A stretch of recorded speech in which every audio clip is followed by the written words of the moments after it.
excellent. Bangladesh just haven't really fired a shot or got ahead in any of the matches at any stage. Good.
That's what we like about the Bangladeshis, that they have got this in their armoury. Anything that's just off the wicket, ciphered in there. Gives it plenty over the top of the offside field. Into the boundary it goes. What I'm keen to find out is if there are any real bolters in either of the three experts' teams. Probably just the one bolt in each team. I'd say, Leslie, I don't know. Very good. Craig? I think I was actually, what you might have said, you're ready to count the cantabs in each team. Would I say that? Yep.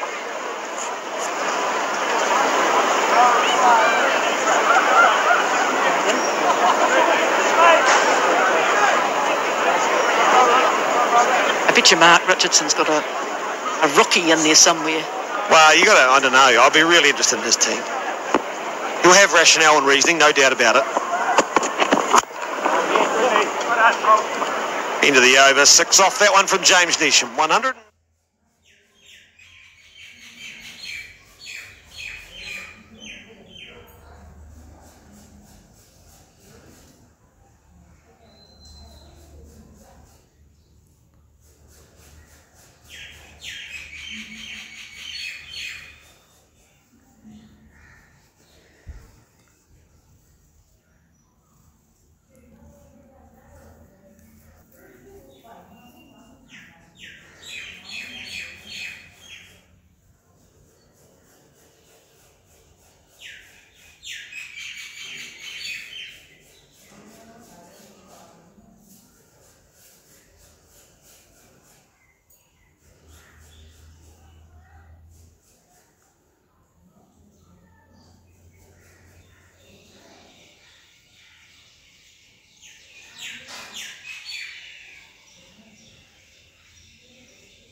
28वां over शुरू है।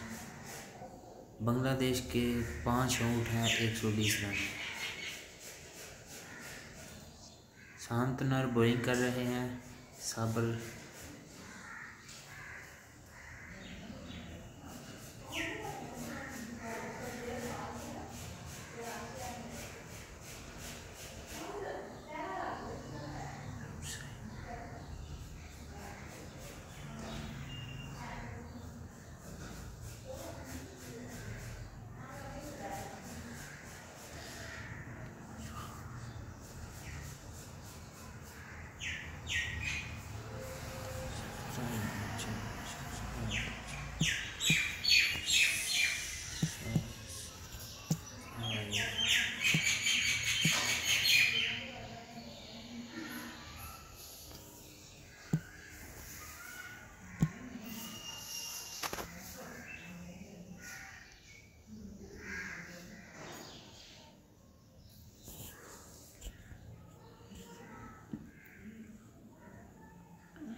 opportunity against every opposition this year and has not played very well at all.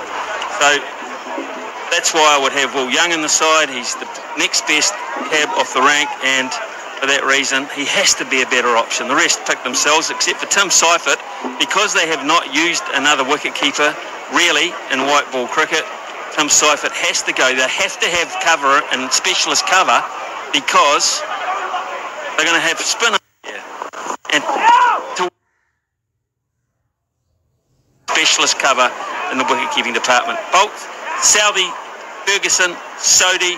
I have Sodhi in advance of Astle, because I believe Sodhi's a better bowler. And he's more likely to get wickets. And I also think in the all-round department, I would put Doug Bracewell in there, which means there's no room for Matt Henry, because I believe Doug Bracewell should have been given opportunity against lesser opposition. They're judging him against India, and if they're judging him against India, they should judge everyone against India, and not many people played well on a 4-1 loss. I think Doug Bracewell will have excelled in this particular series.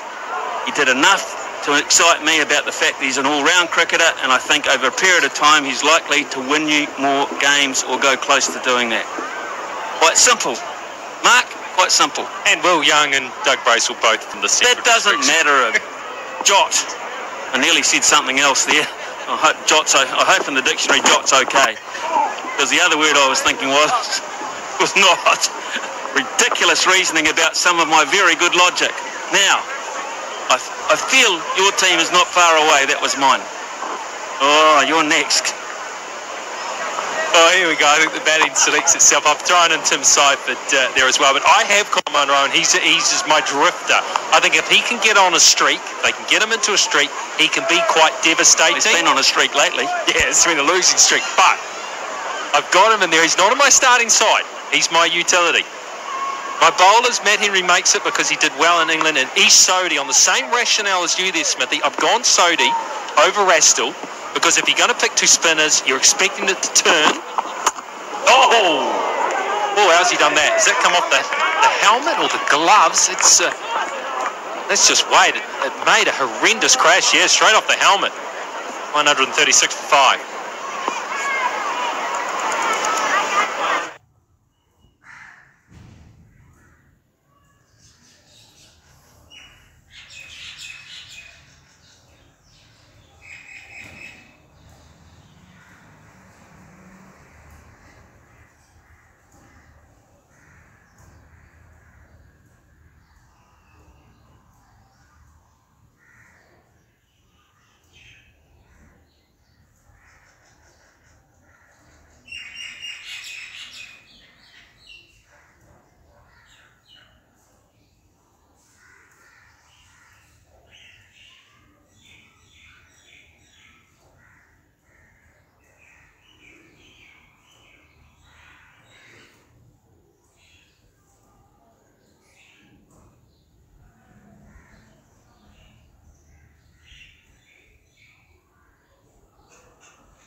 Six of 5. continuing with my rationale. He's Sodhi over Astle, because I think if you are going to play the second spinner, you're doing conditions that you feel are really suiting spin, and I just feel he is more of an aggressive wicket taker style spinner than Astle, so he makes the cut. And I'd say Matt Henry gets in my side, because I think he's a known quantity, and you do need those in a big event. Now, the all-rounders, I had put a lot of thought into this. Santner, of course, makes it. Here's the first choice spinner. James Neesham, I think, has done enough to say that he can contribute. Will he be a match winner? Well, who knows, but he will contribute. I like him. I think in a crunch situation, I'd prefer him over de Grandhomme, because he does back himself, Jimmy Neesham. And then I thought long and hard about Doug Bracewell and that extra all-rounder, but I think Scott Kugelheim just gives me a little bit more in terms of the aggression I want from a fast bowler, and he's a powerful hitter, and I just think the style of cricket, give him enough opportunity, I think you'll start to see some match-winning cameos from him as a cricketer. Good side, that. You left Colin out. Left Colin de Grandhomme out. Thought long and hard about that. I just think I can get more from the others. You've thought so long and hard about this. Taking you forever. 1 row is a given for you. Yep. Streaky. Streaky, if he gets on a run, I think he can be a match winner. That'll raise a few eyebrows, that team, I'm sure. Mind you, everything that comes out of your gob usually does. We got one to go, though, folks. Don't go away. Simon Dool has selected his. Straight up 3 matches. His professional eye that follows this New Zealand side globally, around the world, in all conditions. This probably is the oracle side, I would say. I bet it's predictable and boring. Good, Mitchie. Good, Mitchie. Excellent, boys. I think we'll wait till the quick bowler's on, because I need as much time as you two had to get through my team, because there might be 1 or 2 talking points. Oh, that's exciting. You need a bit of time to justify it, do you?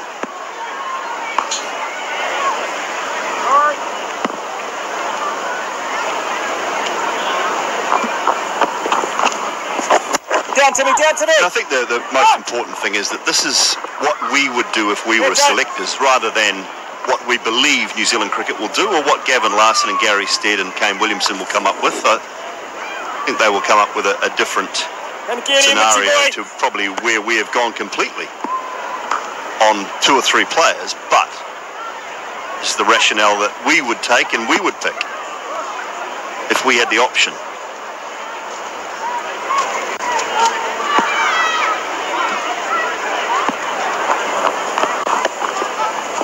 Good, Santner. Very good, mate.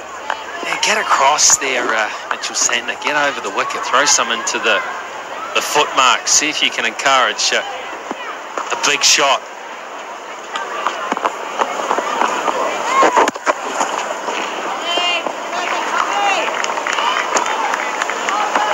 I will add a runner about Mitchell Santner. Someone's got a lot of views behind something of Mitchell Santner, because he's just drifting along, it seems. Really contributing nothing with the bat. And he just rolls in and bowls at quite a comfortable stage. I mean, if he's your number 1 spinner and a genuine all-rounder, I picked him, but I picked him with a forerunner that just at the moment he's playing like he's about 73 years of age.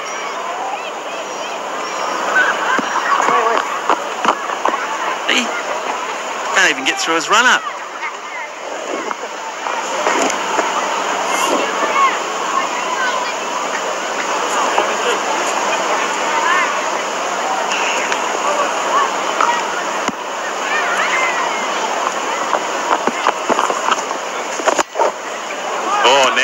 He hit that beautifully, in fact. That went like a rocket along the turf. 141 for 5. Lovely. Got a little bit of angle to work with here, Sabir. And down on top of it, and that has raced across the turf.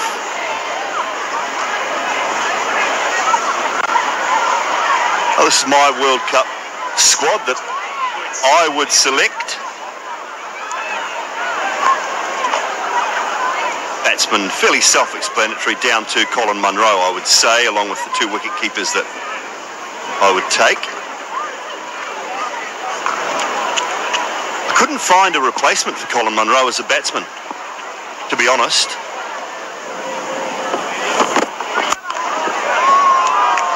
Nicely played. Way over mid-wicket for 4. It's up a boundary, just a little bit of aggression now from Saifuddin and from Sabir in the last over.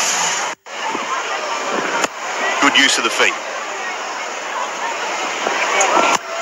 Yes, I couldn't looked around the first-class scene, and I know Will Young, Smithy, you had him on your side, he's the next cab off the rank, but 50 games, 300s batting in the top order at an average of 33. I couldn't put him in an international side. Those are only his domestic stats. So I couldn't quite see him, but I do believe he's the next cab off the rank, and given time, I think he could be a prospect for this Black Cap side. So couldn't find a genuine replacement. So I've gone with what we know in Colin Munro. Bowlers, Trent Boult, Tim Southey, Lockie Ferguson, Ish Sodhi, Matt Henry. I didn't have Matt Henry 3 weeks ago. He's probably bowled his way back into the side with some performances. James Neesham, Mitchell Santner, Doug Bracewell, all-rounders. So the names that are missing there, Todd Astle. He's only been seen against weak opposition, Todd Astle. But don't believe we've seen him. If New Zealand really wanted to test Todd Astle, he should have played against India. But they hid him. They hid him from India and play him against Bangladesh. And I totally disagree with what they've done there. He's never been tested against a decent opposition. So I've gone with Ish Sodhi, who I think has proven himself against top quality opposition. Same reason I went for Bracewell. Exactly. And Doug Bracewell ahead of Colin de Grandong. Colin de Grandong's 9 matches in overseas conditions, averages 13 with the bat, and doesn't take wickets. So he doesn't offer you enough in overseas conditions. New Zealand will play Colin de Grandong every time. But I think that Doug Bracewell offers you more with bat and ball in overseas conditions. And that is where we're going. We're not playing in New Zealand, we're going to England. Yeah, so really, the difference between your team, Dooley, and my team is just you've gone Doug Bracewell, I've gone Scott Kugelheim. Dean Smith's the outrageous one. Not outrageous at all. I started off by saying this is the team I've had in my mind for quite some time, and it hasn't changed because Colin Munro hasn't changed it. He's not in your 2 team, and I can understand that as well, but it's one of those question marks that will never be answered because they've missed the bus with him. Yeah, I was asked to pick a team 3 weeks ago, and I had Will Young in it, but he needed to play. I had Will Young in that team, but he needed to play for mine, and because he hasn't played, then I can't pick him in the team now. So I agree with your logic, Smithy, totally. 149 for 5. Well, here's yours again, Smithy. Yeah, well, I don't think it's that outrageous, to be fair. I just don't get it. And I also agree with your theory, Simon, is that they haven't played players for 2 reasons. They haven't played players because they don't want them to do well, and that forces them into a situation where they have to seriously consider them. And they haven't played players also because they don't want them to do badly. Yeah, if they were going to, if Will Young was going to be a factor, he needed to be played against India, and he needed the time. The concern for me is I'm not too concerned about that 15th man, and I'd say Kugelheim right now is the 15th man, as is Bracewell. I'm concerned about the second spinner. I looked for other options. Because with all due respect to Sodhi and to Astle, I don't think their performances in the 50-over game at this level, and even the level below, suggest that I've picked one of them through default, and I'm not happy that I have to do that.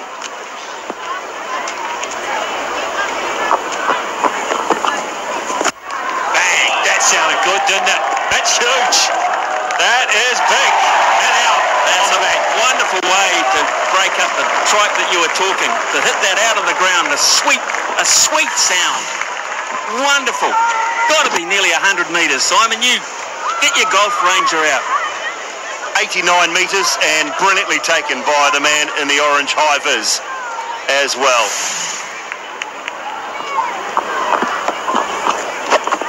Brown and Dunedin have been very, very good with their hands today. This is a cracking shot. Got the length he wanted, a little bit of line, punished it away. He's just made his way into the walkway, taken his work boots off just behind him. See, so he's got nimble feet, a little bit of concrete on those work boots. Lucky he didn't have those on. That is very well played too. 4 more. Onto the back foot and punished away through the onside.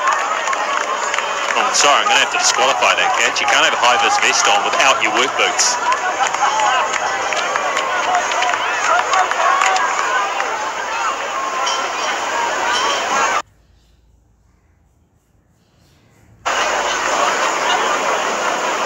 Boy, come on!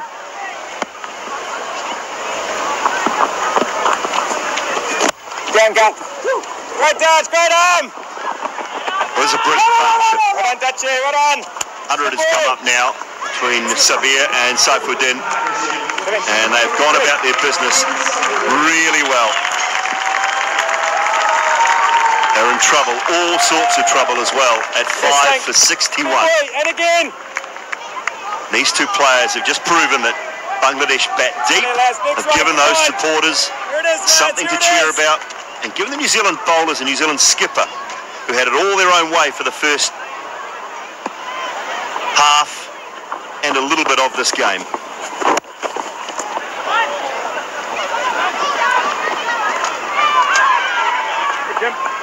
$162 for 5.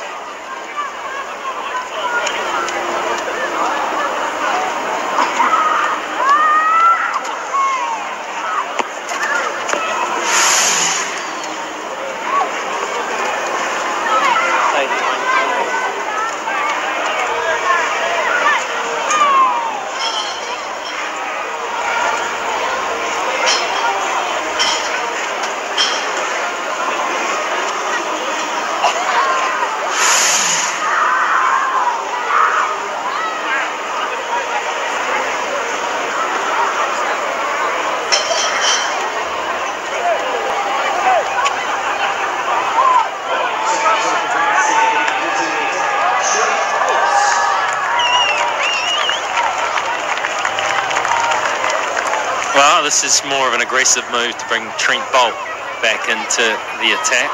New Zealand looking to their premier fast bowler to break this partnership.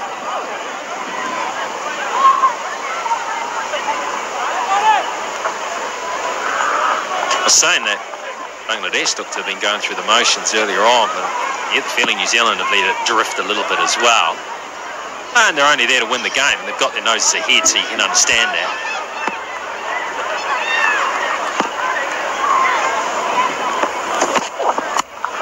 Oh, now get back. Yeah, should be taken. Great set of hands. That's Martin Guptill, and not in your lifetime will he spill that. Well, the move to bring back Trent Bolt has worked. Wouldn't say it was the greatest delivery he's ever bowled, but maybe the batsman in a slightly different two-mind situation here, and didn't play with the same sort of authority. Had to fetch it a wee bit, it didn't bounce. Got the bat under the ball, but with no real timing, and you're right. You're going to back anyone, you back Guppy under those, don't you? 162 for 6. Seiferden's very handy knock, especially today, is over at 44.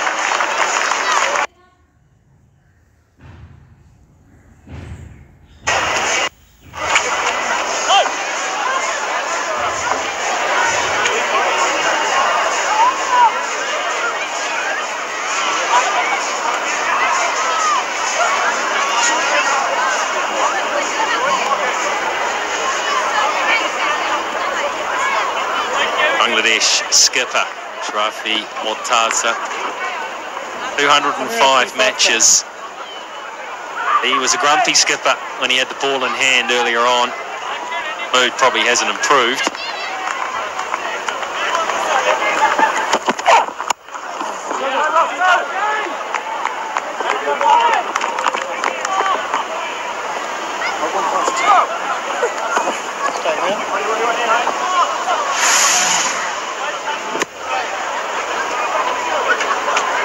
Just got cramped for room.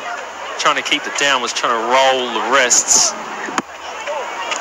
See there with the low hands, just was too late on the shot. Maybe the change of pace, the change of trajectory, from Bolt, hurrying on.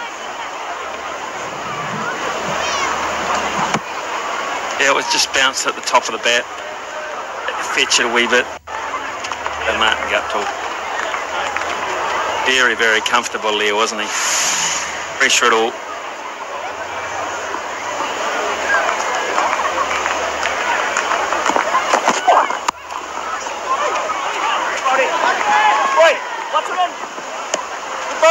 Last game on this tour for Mashrafi. Amazing stalwart of Bangladesh cricket. Heading home, not involved in the test matches. Won't be a comfortable flight home, I wouldn't imagine. He'd be pretty disappointed with the way things have gone.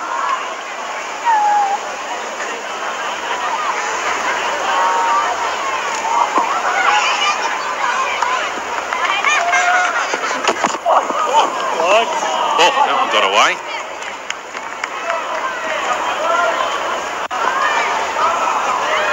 We were out there earlier in the day, weren't we? Talking to the umpires before a ball was bowled today, and we were discussing the wide law with umpire Ravi in particular, and Wayne Knights may well have been part of that conversation. Congratulations, Sabir Rahman.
Lovely stroke, no runs.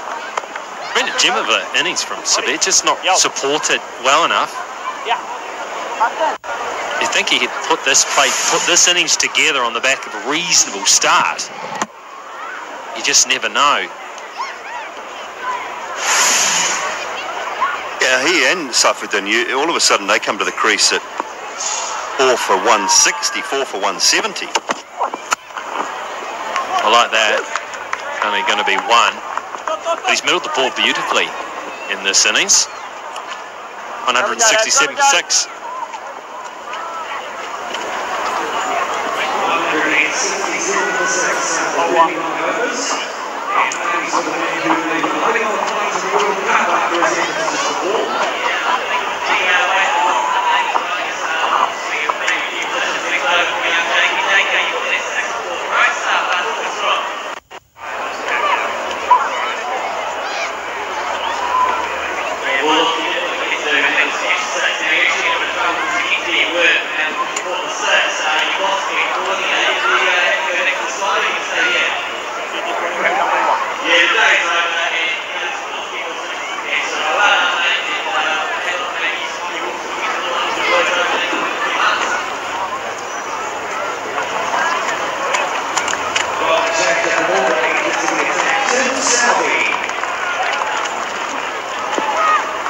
Salvi back on.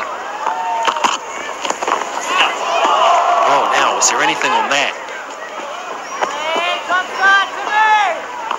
certainly took off. Was. Glove on this, wasn't there? Yeah, straight off the glove. Oh dear.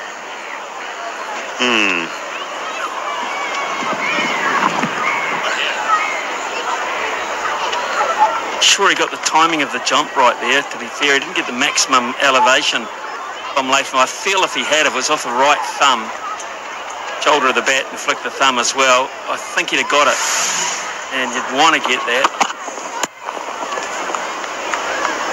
You don't want that to be David Warner.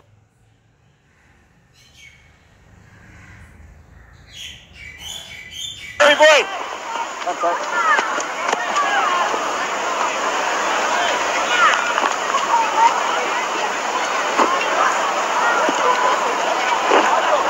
The last thing you need after dropping a catch, though, is a free throw. Low and a mile to your left from 20 metres. It's pretty poor.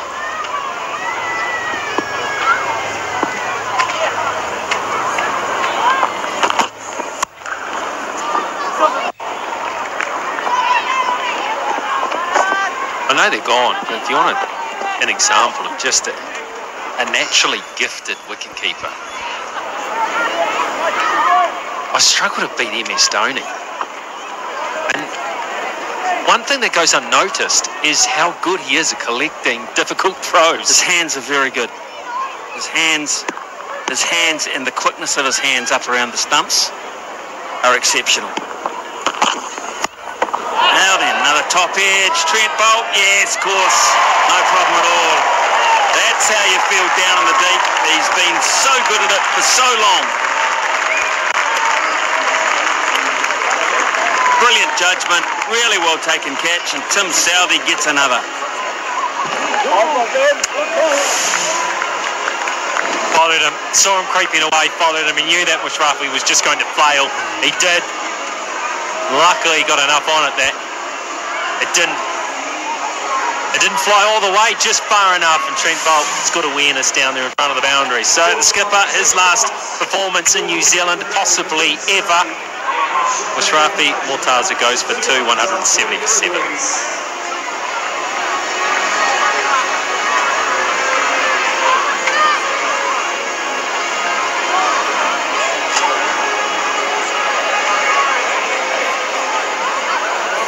The incoming batsman, Mahidi Raj.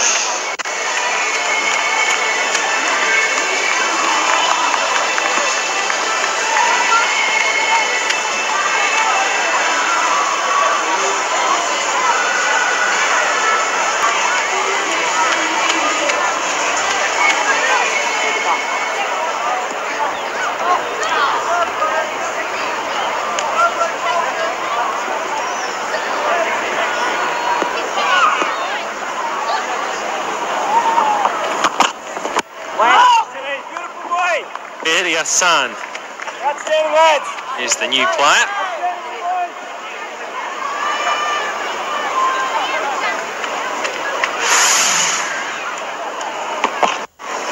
The fast bowlers combining here. Tim Southey getting the top end. Trent.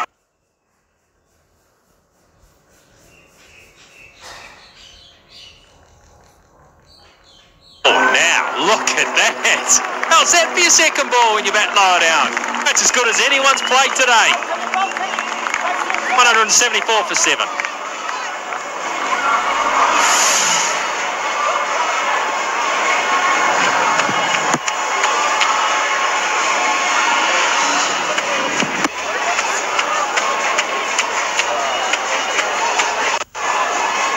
Great way to get off the mark from Mahidi.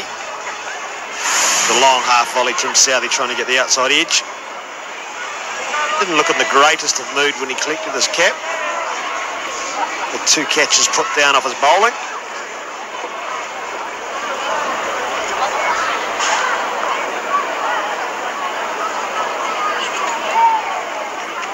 I'm sure Tim Southey, when he looks up at the scoreboard, will see 4 for 39, might get in a better mood.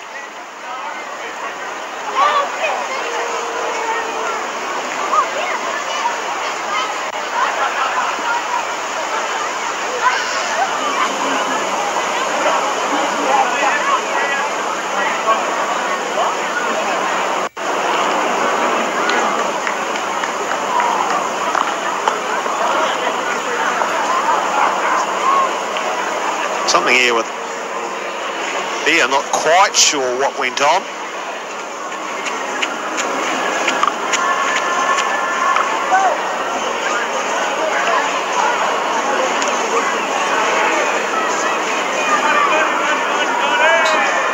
Conversation between the two taking bowlers for New Zealand. It looked like they're checking for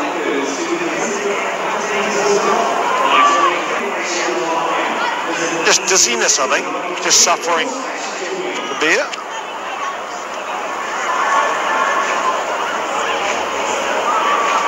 He was hit on the helmet, so against Lockie Ferguson. Right on the side of the grill, so they'll be concerned about a bit of delayed concussion. I would say he'll be going off because you do not want to muck around in a situation like this when it's delayed. Got a smile, that's a good thing. But if he's been suffering from dizziness, you'd be surprised that they'd let him carry on. Yeah, I agree with that. He ultimately will be guided by the experts out there, but looks as though he's going to remain. It was a pretty big blow on the side of the grill.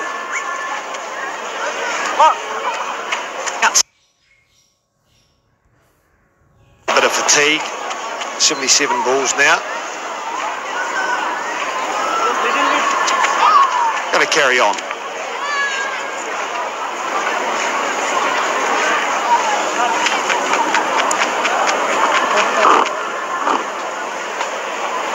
Been fragmented the innings though, hasn't it, right from the beginning? Injuries and a lot of time taken to check on them.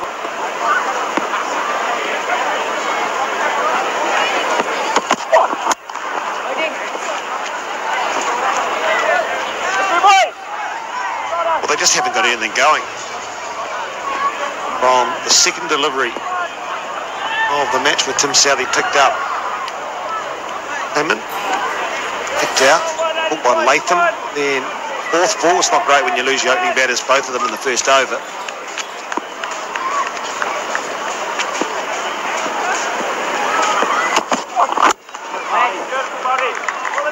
No, it isn't. And he was in such scintillating form.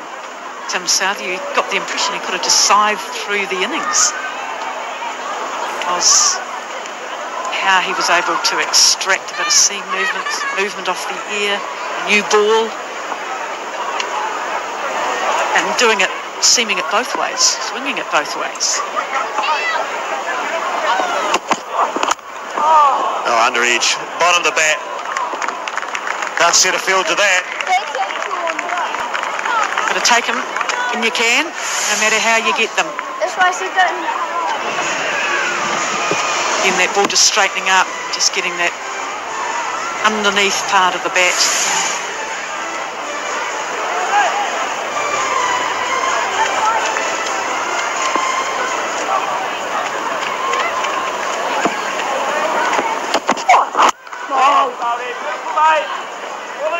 You talk, Leslie, in the last group, they put up their teams for the Cricket World Cup.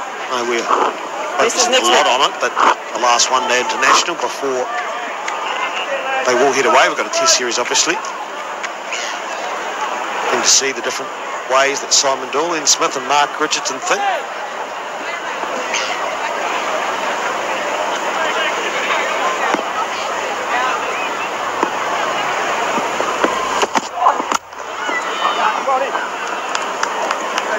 It's interesting, isn't it? 3 former internationals putting their teams out. Agreed on possibly 13 out of the 15, but it's those last 2 positions, isn't it? So given the conversations around those 3 teams, imagine what the New Zealand selectors are having.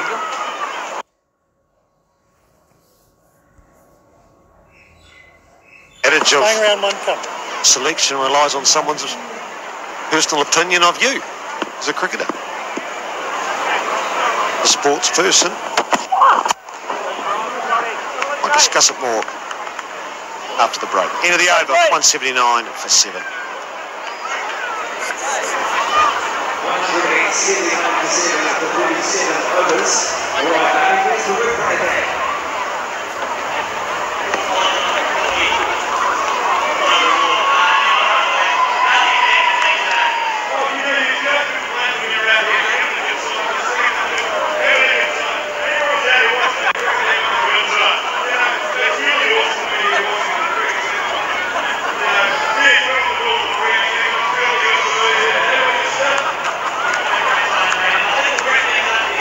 2.7 runs and over are needed by Bangladesh. Saudi chasing wicket number 5 for the innings. Deserves a fifer the way he's bowled, doesn't he?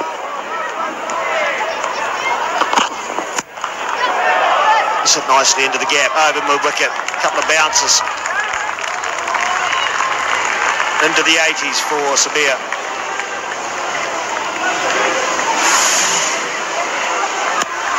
Thought it early, dispatched it through the onside into the vacant area.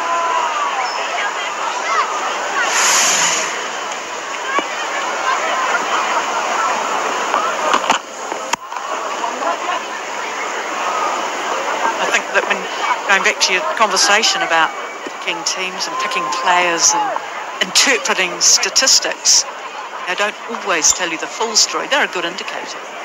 They don't often tell you who you were bowling at what stage of the innings. You're a batsman, who you were bowled at, what stage of the innings. No, I think when you look at players and their performances, you have a column which you sort of take averages out of it in certain positions, different positions. Bowling being different, but from a batting point of view, in Scott Storris, you'll know a lot about this because you've played in the middle order. Often it's more about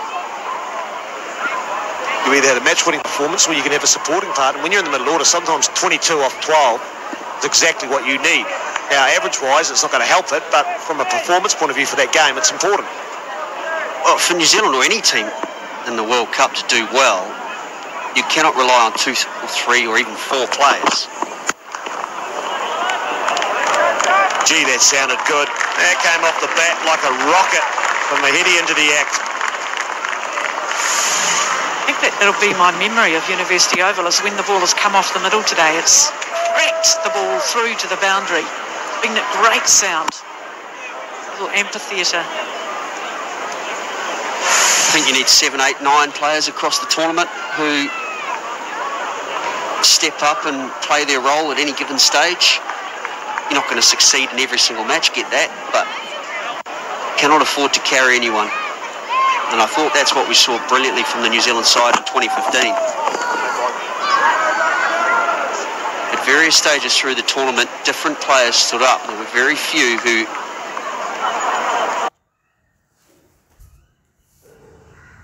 I thought the same for Australia. I think you see India at the moment. We saw them in 5 ODIs. All their players stand up at various stages through that series. England do it, and Australia, I think once you get the big 5 back as well, they're my 3 favourites for that reason. So we've seen the sides that 3 of our fellow commentators have picked. Off the edge. So that's going to be another boundary from Saudi when he's gone short. It's been put away. And therefore, I think whoever New Zealand pick, they must contribute all the way through. But based on that, are you looking at players that have that X factor, that can win games? Yeah, I alluded to that when we semi-interviewed Mike Heston a little earlier about you can pick a safe New Zealand side, but it's personally I believe it's one that won't win the tournament. And you can take a risk and say, let's hope that a few of these players do come off and play match-winning roles. And so therefore, we haven't been asked yet, but we will do throughout the test series. My team's going to be a little different and out there, because I do believe New Zealand need to take a chance. Different story in New Zealand's conditions, but this is overseas. On 93 for 7.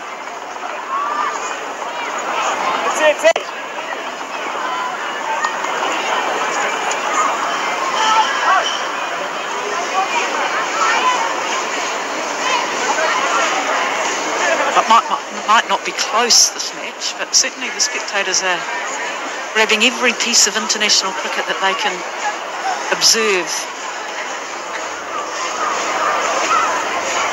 Seeing some very good batting from New Zealand.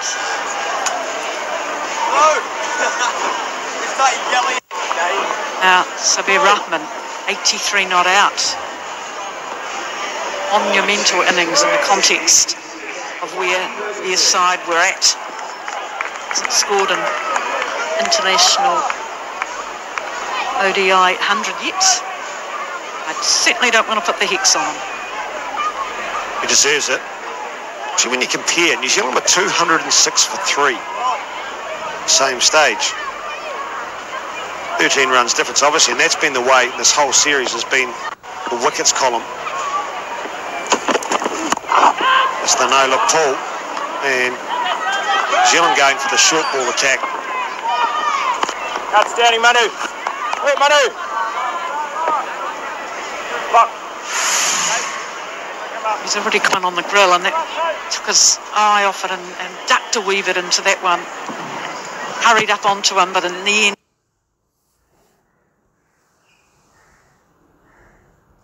got it well enough into the gap. Rowe had to do.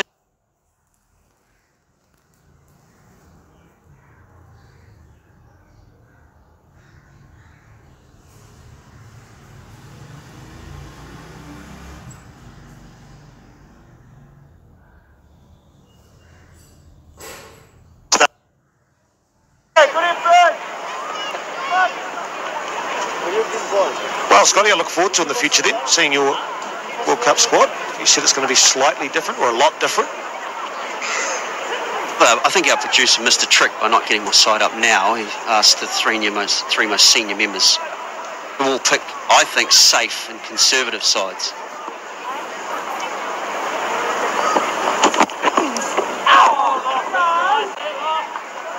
So on that, you would name some players that weren't in either of those three teams that were put up on the screens earlier.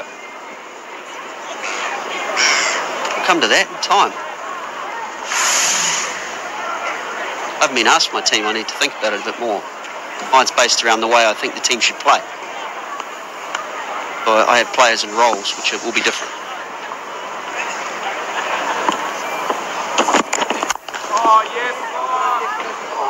Good hand.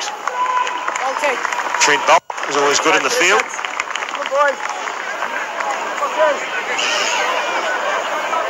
He enjoys it, Bolt. He on time in the field, not bowling, then you're in the field and you've got to play your part, and he certainly does that with taking catches.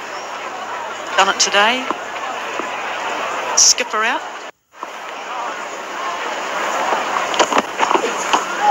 Good bouncer. 144 Ks. He did well to drop the hands.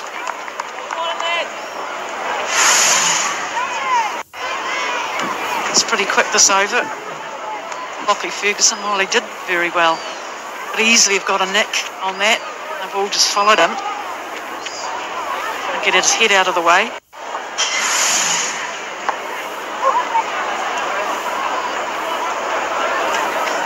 Yorker was 148 Ks. As always, they are quicker. It doesn't bounce.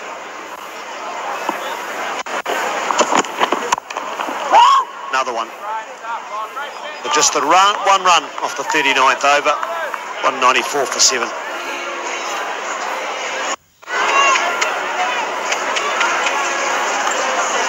Well, 11 overs left for Bangladesh to get something out of this New Zealand tour. Will it be 3 figures for Sabir Rahman? Or are they going to hit the 40 over mark and then an absolute steamer in the last 10 overs? 12.5 is the required run rate per over.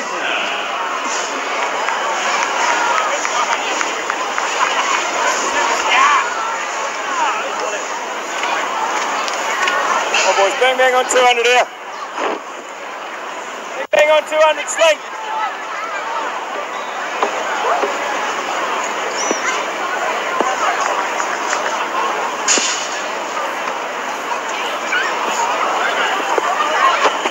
Beautiful, Sling. Beautiful, boy. Excellent, mate. Big tits.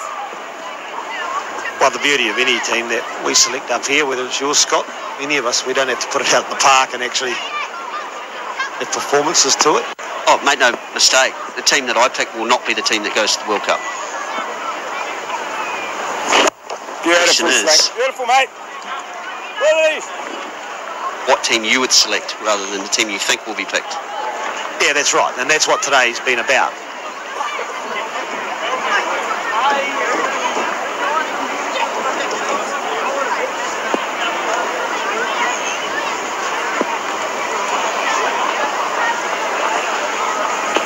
Beautiful sling, beautiful boy. We're very intrigued now about what your team would be, especially playing 11. Thought about it, you've had plenty of time, we've been thinking about it for weeks. Scott Styris. Will we mulling over and trying to interpret the thought patterns of the selectors as they announce they're playing 11? Good. Forward to your team actually, Leslie. I know that it will have Andrew Ellis, Ed Nuttall,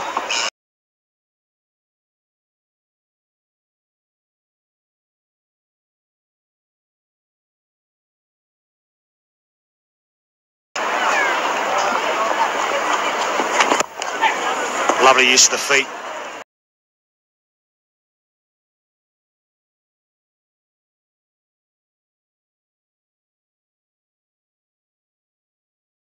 Environment in Northern Districts. I'm a little bit with you, Scotty, and again, for me, it's the blueprint that I believe that needs.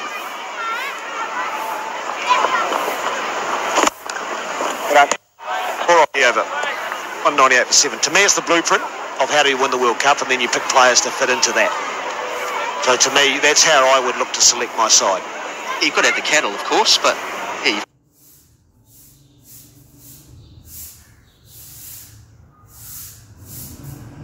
scenario.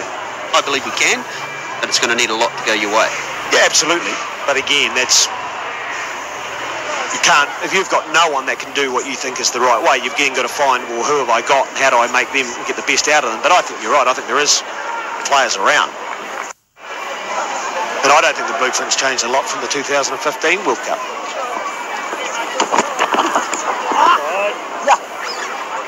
What's the greatest adjustment that England have been able to do? I think India do it in a different way. Their quality of players. I think the greatest thing they've had improve their performance has been their bowling. Their seam bowling, and then they've got two wrist spinners who bowl in the middle. Always give you an opportunity to take wickets. If you don't, you're going to be chasing 320 plus. Over gully. Crashed away. 300 up for Bangladesh. That was motoring, that ball. How far away was it from Jimmy Neesham? All eyes. Got plenty on it. Valiant attempt to draw it down. They're nigh on impossible to take as a gully fieldsman, Jimmy Neesham. He's actually quite close, but that was slashing as well, hit late. That's just executed beautifully. Just used the pace and opened the face. Mahidi doing a good job, 22 off 16.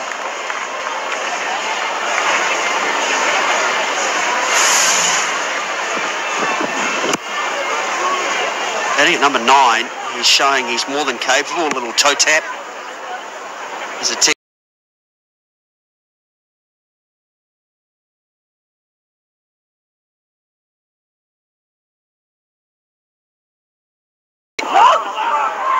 The big difference is losing those 4 for 40 in that first 10 overs.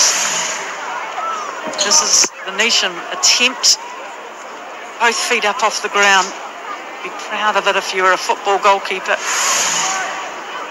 Trying to get anything on it.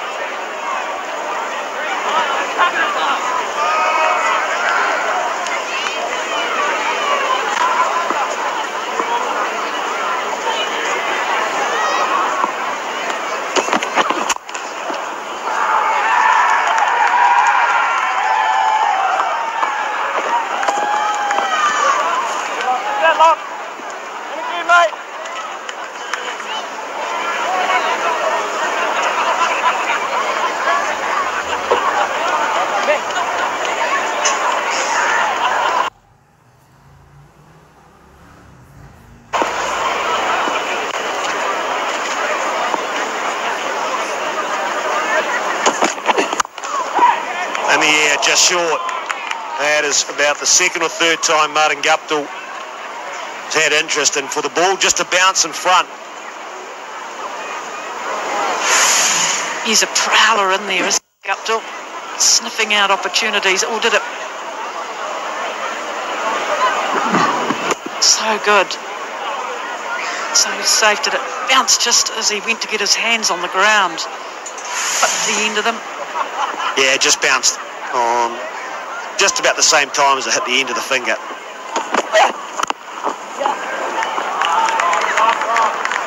Slow ball bouncer and a serve to finish. 11 off the over. 209 for 7.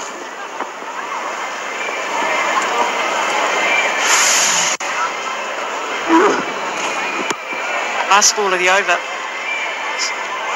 It's a tennis shot. The ball down. It easily bounced back, but it didn't. Bangladesh just cruising along, you could say. They're not in any trouble.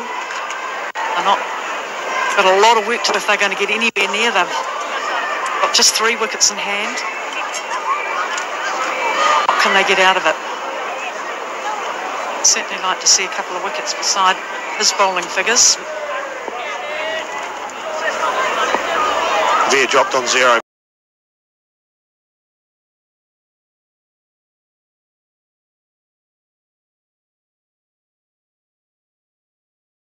It just goes back to my point about stats don't always telling you the full story about drop catches.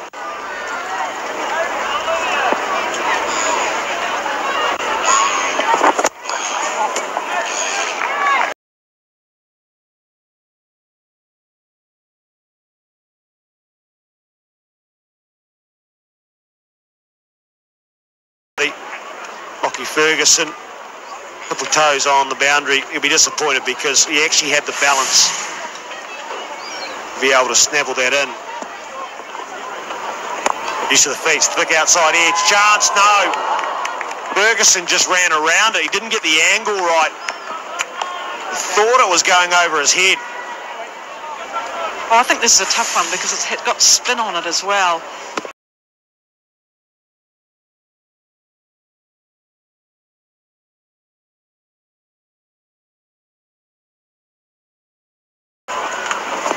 Yeah, it was one of those ones that maybe he thought Ross Taylor was going to get it. Ross Taylor looked straight away at Ferguson, who was running around it, but he needed to come forward and make a judgment, so he ran back. Whereas if he had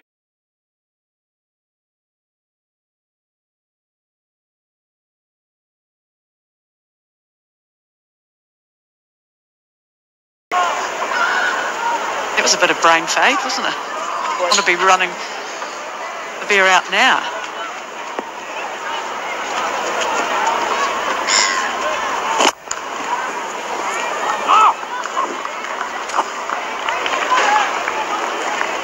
just 3 off the 40.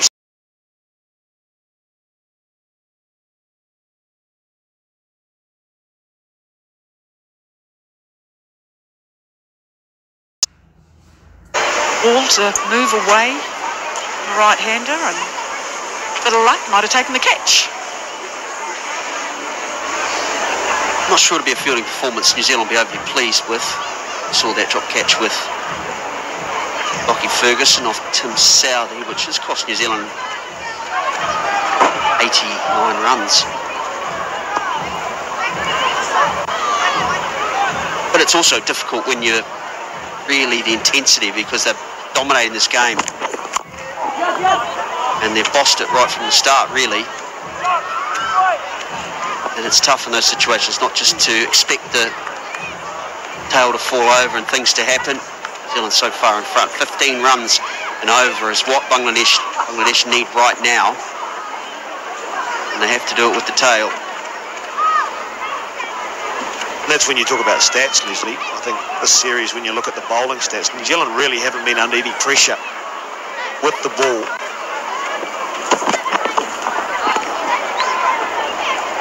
That's why they'll be disappointed. 18 wides with that, and probably the series.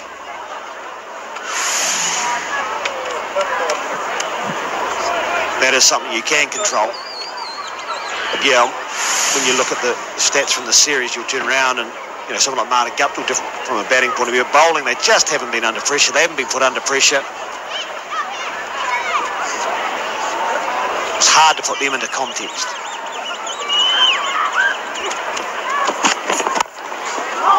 Close to waist height, was getting up there. Well, Ravi said no, it was fine.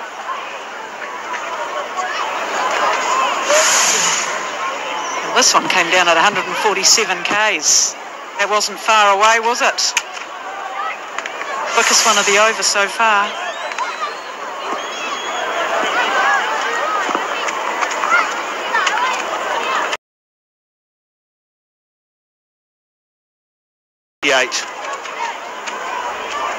Individual wides, and when I say individual, sometimes you can get 5 wides. 38 deliveries they've bowled in this series in 3 matches that have been pulled wide. But pretty much they bowl one more, 13, which is over 2 overs. That'll be something New Zealand will want to tidy up.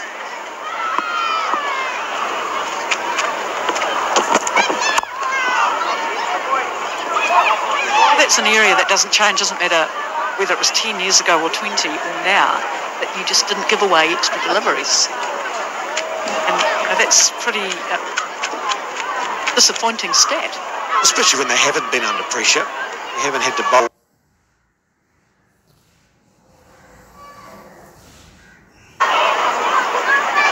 New Zealand hasn't had to bowl in the death overs and really look to bowl the wide lines, the wide Yorkers. You can understand a few of them when they're skirting with that.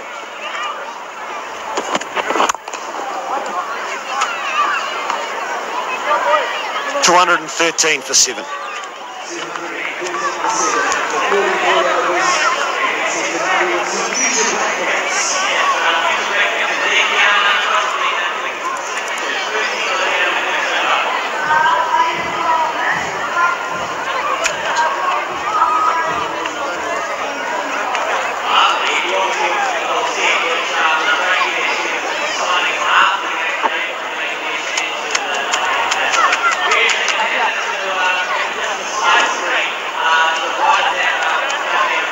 Partnership of 43, very good. The partnership of 101 for 6th wicket with Seifert was outstanding.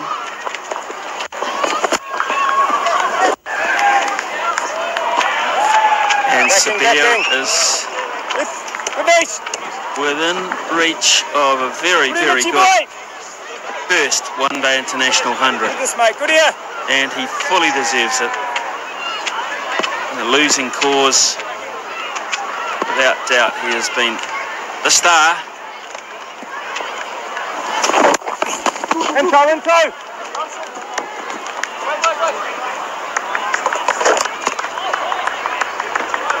Yeah, between Sabir and Mohammad Mitten, some real exciting batting talent coming through in the Bangladesh ranks. Yeah, he's moved up and down the order. He's batted at 3 at times, coming at 6 in this game. Impressive striker mark.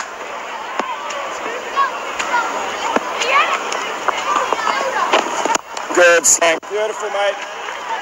Well, I think if you have a look what he scored here, 92 from 99, you can't accuse him of just taking advantage of the situation and playing along innings, because the strike rate, it's good, it's fine, it's an excellent strike rate.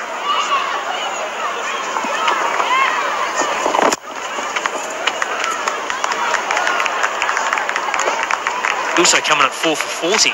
So to have a strike rate close to 100, coming at 4 for 40, shows what an exceptional innings it has been.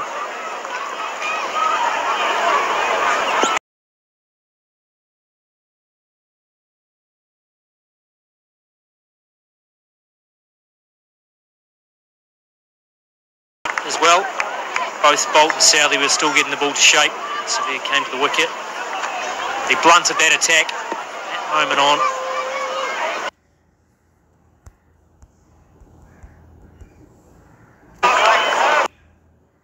So his 10 overs have gone for 46, 2 maidens in the process. It's 218 for 7.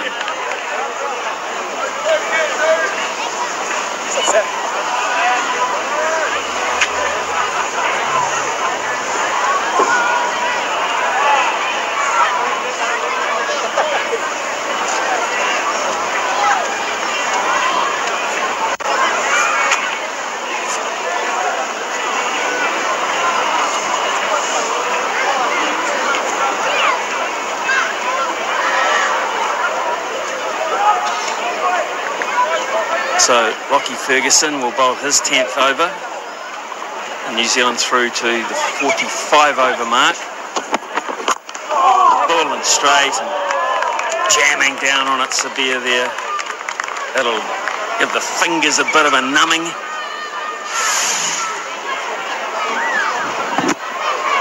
Yeah, bit of shape, good pace, 146. Most landing just short of the popping crease.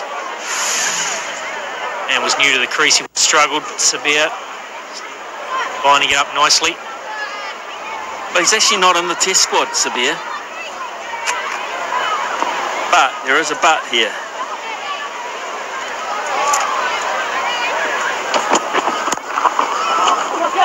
And that is with injuries to Mitten and possibly now Mushfiqur Rahim. Possibly. He may well be added to the squad. Now there's a lot of time between this match and the test match for little niggles that Mushfiqur might have come right. Hope it's not too late to get a refund on his ticket. Pretty late notice. On evidence, you'd just want him, wouldn't you, at the moment? Well, I know it's a new game, test matches, and you slate clean, but do you really mentally? And if you've got a bloke who's had some success, got a feel for the two New Zealand test match opening bowlers as well, possibly the three seamers, you've got it. But that's important. Need to consider it.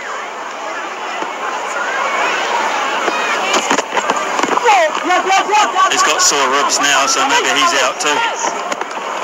51-run partnership, by the way, but he's not enjoying this moment. Lockie Ferguson snuck it through. It's a body blow. They can knock the wind out of you. Just got to hit you, and it was a glancing blow.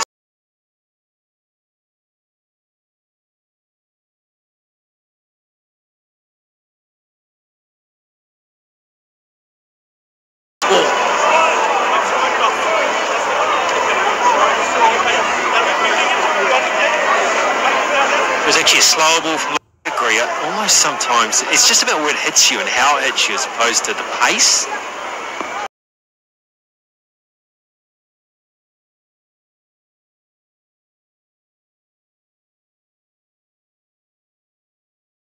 And it's 4.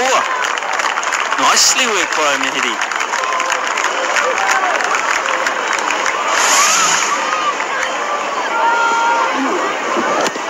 Another slow ball, he rode with it.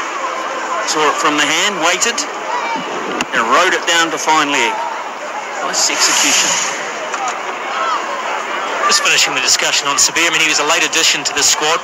He had disciplinary issues with the Bangladesh Cricket Board, so had been left out, but his exclusion was brought to an end prior to this tour. He was a late addition, and obviously a point to prove. Certainly done that in this series.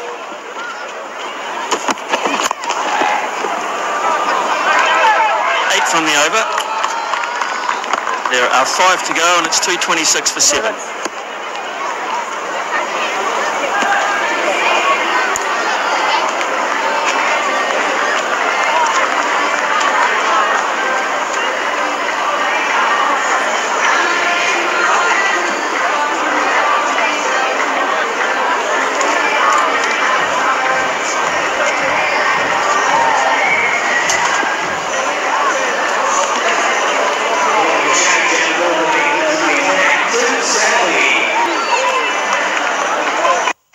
Southey back into the